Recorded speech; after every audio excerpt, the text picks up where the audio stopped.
Welcome back to Ask the Sales Professor Work from Home Edition. And while working from home does have some perks, like a more relaxed dress code and not shaving as often, there are many challenges that come along with it. While many companies are quickly moving their sales team to a remote working environment, we're helping clients take steps to set up the best sales environment for teams that are not used to working from home. In this video, we'll cover 3 steps sales managers need to take right now to assure a smooth transition for their team. And on Thursday, March 19th, I'll be taking your questions live along with HR and organizational expert Dr. Matthew Leon from University of North Florida.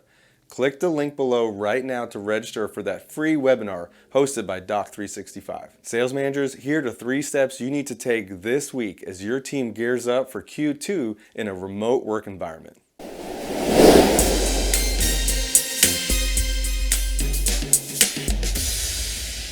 First, you want to make sure your team has the right tools. If you haven't already made a list of the tools that your team will need in this new environment, things such as technology, software access, phones, make sure you start there. If you've already completed that step and your team is now working remote, ask each individual to send you a prioritized list of items they need.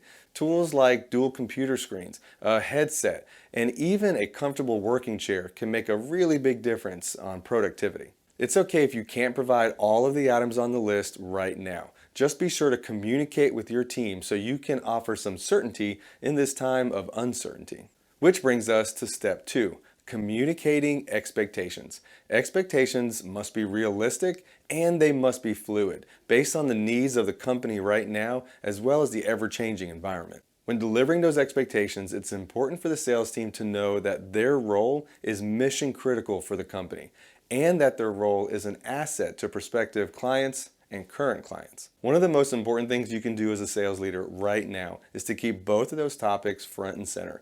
To reference the great Dale Carnegie, the biggest desire we all have is to feel important. And as a sales leader, making your team feel important is 100% on your shoulders right now.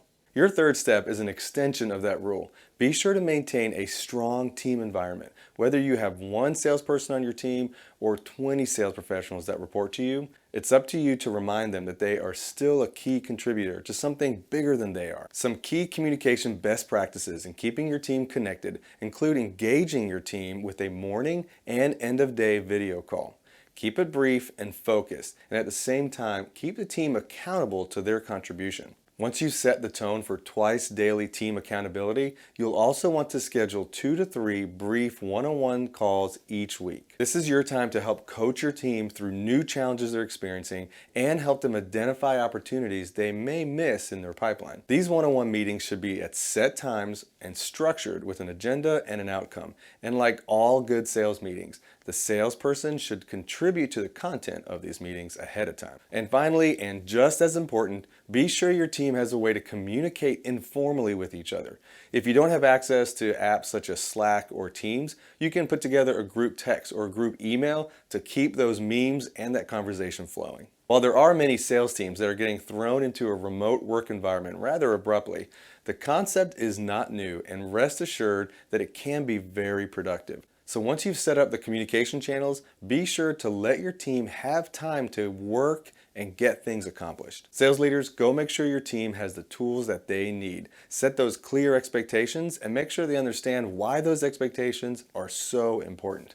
And set up those formal and informal communication channels. And be sure to register now for the free live webinar on Thursday, March 19th for more leadership tips from HR and organizational behavior expert, Dr. Matthew Leon, and for a chance to ask questions to both of us live. We'll see you there.